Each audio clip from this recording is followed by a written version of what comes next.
All right. Hello, everyone. And today, I want to talk to you all about a concept that I hold very dear to me. Creativity, imagination, innovation, whatever you want to call it, I believe it's a fundamental part of who we all are. Creativity is a trait that has always been in our collective DNA. For as long as humans have been around, we've always been tinkering or coming up with new ideas. However, even though we all may have this creativity, it's not the easiest trait to tap into. This was definitely the case for me. While I do consider myself a creative individual now, somebody who loves making art pieces or computer programs, this was certainly not always the case. For the vast majority of my life, I gave this kind of thing no second thought. Rather, I usually opted to take the path of least resistance, or the quickest and easiest way to go about things and get them done. In fact, I still do this now. I caught myself doing this with this very speech.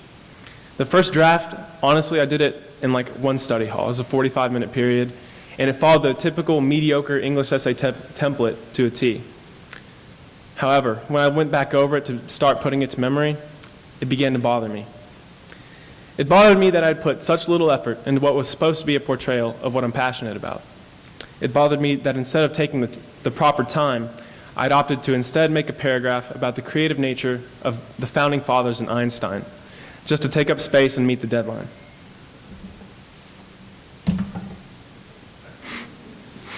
Humans are like water.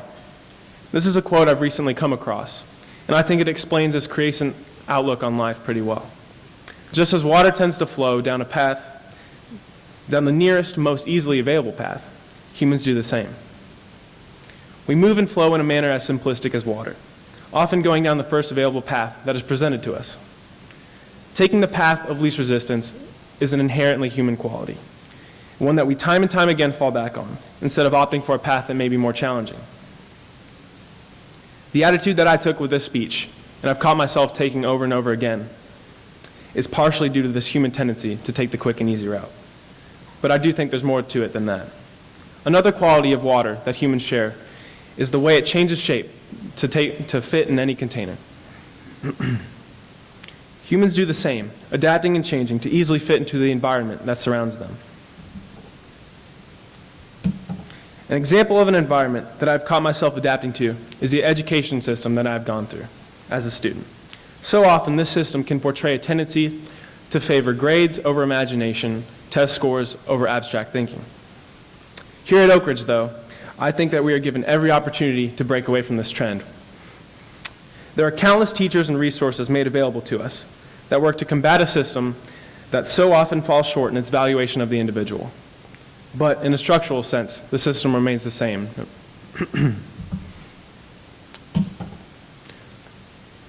While the system certainly does play a huge role in creating a groundwork of knowledge for students to build off of, I don't believe it offers enough opportunities to expand one's horizons as they progress through the system. People mature at different rates, but sooner or later, a point is reached where this groundwork is already laid.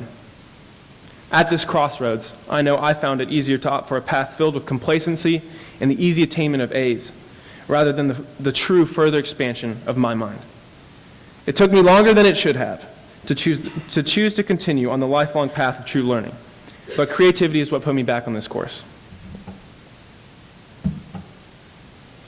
Being creative has allowed me to break free from this linear path of thinking, and this breakage is something that I find exciting. I can't pin down when or how it happened, but my mind is much freer to roam as a result. I now greatly enjoy and appreciate the value of being creative, and the most direct example I have of this is art. AP 2D art class gives me a direct creative outlet in which I'm free to express myself, my thoughts, and my emotions, and I find this to be an awesome and important thing. In AP 2D art, I've made abstract expressionist pieces, gestural motion pieces, and still lifes, and all have been equally as gratifying upon completion. However, in a more indirect fashion, I also find computer coding as an engaging and creative outlet.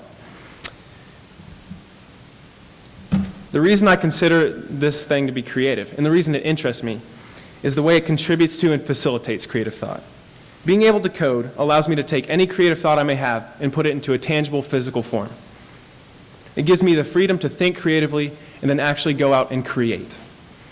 These outlets give me the chance to apply conventional knowledge in a manner that is unique to me, the individual, and this is something I love to do.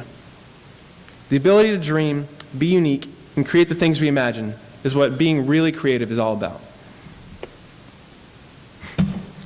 The freedom to create is something I find both fun and exciting. I feel this way every time I complete a computer program or an art piece. And I know everyone feels the same way when they're doing something that they love. Creativity isn't something that limits itself to literal representations like art.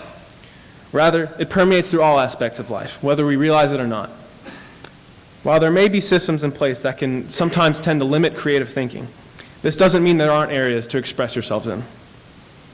Creativity is everywhere.